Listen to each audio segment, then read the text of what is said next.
So hello guys, welcome back to my channel. আমি স্নেহা আর তোমরা দেখছো স্নেহাস ব্লগ। তো দেখতে থাকো গাইস, এটা নবদ্বীপের নেক্সট পার্ট।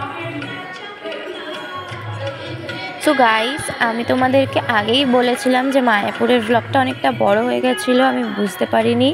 তো তার জন্য আমি নবদ্বীপের ব্লগটাকে দুটো পার্টে শেয়ার করলাম তোমাদের সাথে। তো এইটা হচ্ছে নেক্সট পার্ট, তোমরা দেখতে থাকো।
পিছনে গোপাল বাবা বসে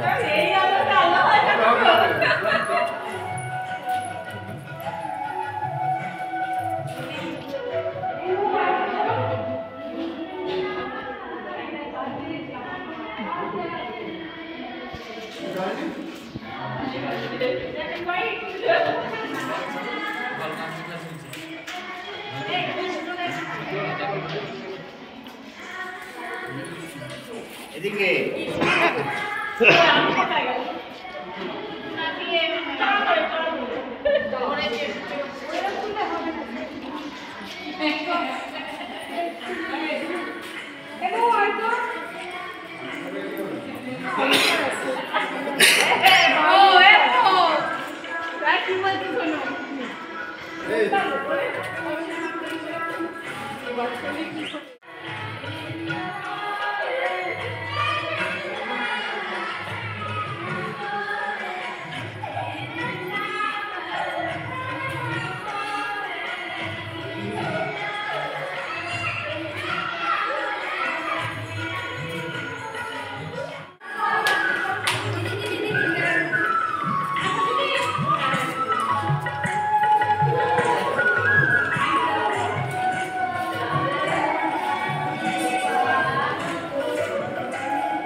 তো আমাদের নবদ্বীপের সব মন্দির দেখা হয়ে গেছে।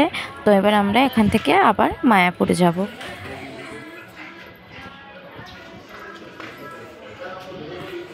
তো গাইস, আমরা নবদ্বীপ থেকে বেরিয়ে গেছি, এখন লঞ্চে আছি, লঞ্চে করে আবার যাচ্ছি মায়াপুরে। তো গাইস, আমরা মায়াপুরে চলে এসেছি, এখন দেখতেই পাচ্ছ দাঁড়িয়ে আছি, এখান থেকে আবার লাঞ্চ করতে যাবো। তো এখন আমরা এখানে দাঁড়িয়ে আছি, দেখতে পাচ্ছ কীর্তন হচ্ছে, এখানে কি সুন্দর লাগছে, আমরা দাঁড়িয়ে দেখছিলাম।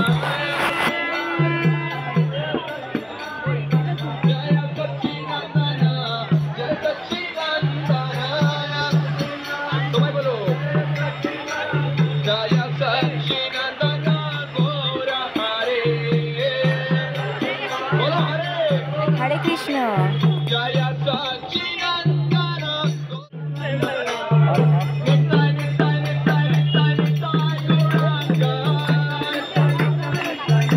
সো গাইস, কেন জানি না এখানে একটা আলাদাই শান্তি হচ্ছিল, তাই জন্য আমরা সবাই মিলে এখানে অনেকক্ষণ দাঁড়িয়ে কীর্তনটা শুনছিলাম।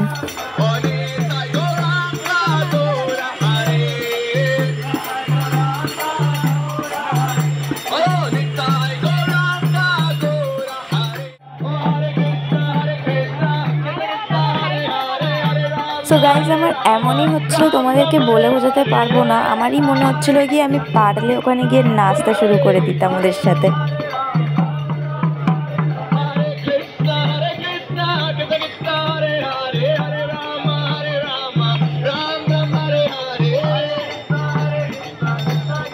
সত্যি বলতে এখানে একটা আলাদাই মজা লাগছিল, একটা আলাদাই আনন্দ হচ্ছিল।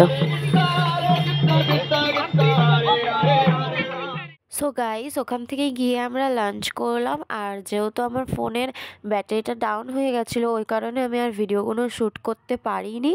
একেবারে রাত্রিবেলা ঘরে ফিরে ঘুমিয়ে পড়েছিলাম। তো তারপরে আমরা একেবারে সকালবেলা যখন বাড়ি যাচ্ছিলাম, তখন আমি ফোনে চার্জ দিয়ে শ্যুটটা করেছিলাম। সো দেখতেই পাচ্ছ, আমরা এখন বাড়ির উদ্দেশ্যে রওনা দিয়ে দিয়েছি। তো এখন যাচ্ছি, স্টেশনে যাব।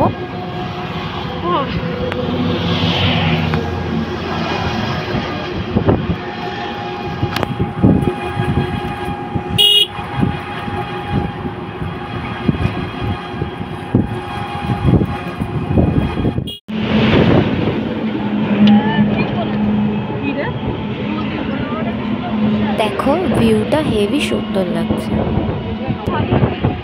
খুব ঠান্ডা এখানে, এতটাই ঠান্ডা যে ফোন আমি ধরেই রাখতে পারছি না। মারাত্মক ঠান্ডা লাগছে এখানে, হাত ফাত পুরো জমে যাচ্ছে।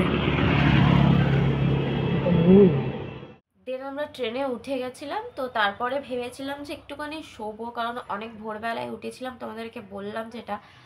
তো কি বলবো গাইস তোমাদেরকে, আমরা এক্সপ্রেস ধরেছিলাম, যে এক্সপ্রেসটা ধরেছিলাম ওটার মধ্যে এতটা পরিমাণ ভিড়, মানে তোমাদেরকে বলে বোঝাতে পারবো না। জানি না তোমাদের কেমন কি এক্সপিরিয়েন্স হয়েছিল কোনোদিনও, মানে যখন তোমরা ওখানে গেছিলে।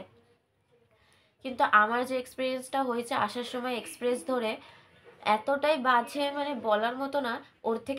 আমার কাছে তো ওর থেকে মনে হয় যে লোকাল ট্রেন ধরে আসাটাই ভালো। মানে এতটাই ভিড় যে আমরা দাঁড়াতে পর্যন্ত পারছিলাম না। আমি ভিডিও শ্যুট করব কি, আমি ওখানে যে জিনিসপত্রগুলো আমরা রেখে দাঁড়াবো, সেই প্রসেসটুকুনিও আমরা পাচ্ছিলাম না।